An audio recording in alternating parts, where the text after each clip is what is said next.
നമ്മൾ ആരുടെയെങ്കിലും സങ്കടം കണ്ടുകൊണ്ട് പണം കടം കൊടുത്താൽ ആ പണം തിരികെ കിട്ടാൻ നമ്മളുടെ സങ്കടം നമ്മൾ അവരോട് പറയേണ്ടി വരും.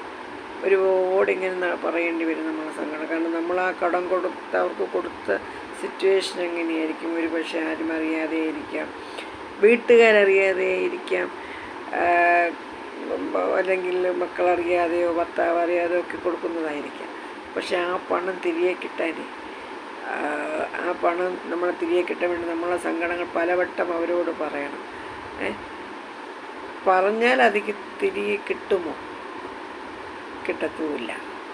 അതല്ലേ സത്യമായിട്ടുള്ളത്. ഞാൻ പറഞ്ഞാൽ എന്തെങ്കിലും തെറ്റുണ്ടോ? അവസാനം നമ്മൾ ശത്രുവാണ്.